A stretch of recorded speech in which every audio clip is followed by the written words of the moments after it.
ہمیشہ آپ کے درمیان میں رہی ہے اور انشاءاللہ تعالی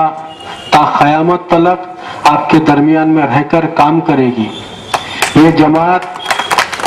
5 سال میں ایک مرتبہ آپ کے درمیان میں آنے والی جماعت نہیں ہے۔ یہ جماعت جب آپ کے گھر میں پریشانی ہوتی ہے تو مجلس اتحاد المسلمین رہتی ہے، آپ کے بستی میں تکلیف ہوتی ہے تو مجلس اتحاد المسلمین ہوتی ہے، آپ کے بستی میں کچھ مسائل ہوتے ہیں تو مجلس اتحاد المسلمین رہتی ہے، آپ کے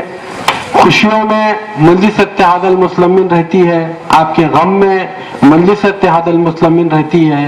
ہمیشہ آپ کے درمیان میں رہتے ہوئے آپ کو اپنا سمجھا اور آپ مجلس اتحاد المسلمین کو اپنا سمجھا، وہی رشتہ قائم رکھتے ہوئے مجلس اتحاد المسلمین ہمیشہ آپ کے درمیان میں رہ کر کام کر رہی ہے۔ مجلس اتحاد المسلمین کے صدر، مجلس اتحاد المسلمین کے MLAs، مجلس اتحاد المسلمین کے کارپوریٹرز، مجلس اتحاد المسلمین کے صدور معتمدین ہمیشہ آپ کے درمیان میں رہ کر آپ کے خوشی میں اور آپ کے غم میں، آپ کے تکلیفوں میں، آپ کے بستی کے مسائل میں ہمیشہ آپ کا ساتھ دیا ہے۔ آج مجلس اتحاد المسلمین کا آپ سے سارے قرضوں کو مانگنے کا وقت آیا ہے۔ آج 5 سال میں ایک مرتبہ مجلس اتحاد المسلمین آپ کو اپنا سمجھتی ہے اور حق سے آپ کو ووٹ ڈالنے کے لیے کہتی ہے۔ یہ جماعت آپ کو اپنا سمجھی، آپ ہمارے کو اپنا سمجھے، اسی حق کی بنیاد کے اوپر آپ کے بستی میں آ کر میں آپ سے یہ کہہ رہا ہوں، آنے والے 30 تاریخ کے دن الیکشن ہے اور مجلس اتحاد المسلمین کا نشان پتنگ ہے۔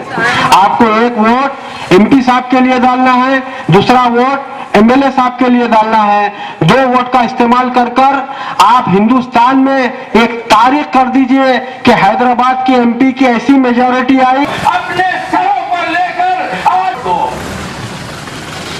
عزیزان گرامی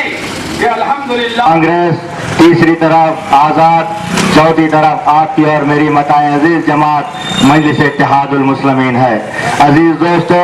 یہ فیصلہ آپ کو کرنا ہے کہ آپ کے برے وقت، آپ کے مسائل کو حل کرنے کے لیے آپ کے اوپر جب ظلم ہوتا ہے تو سب سے پہلے پہنچنے والی کون سی جماعت ہوتی ہے، یہ فیصلہ آپ کو کرنا ہے۔ آج مجلس اتحاد المسلمین آندھرا پردیش نہیں بلکہ سارے ہندوستان کے مسلمانوں کی نمائندگی کرنے والی جماعت کا نام مجلس اتحاد المسلمین ہے۔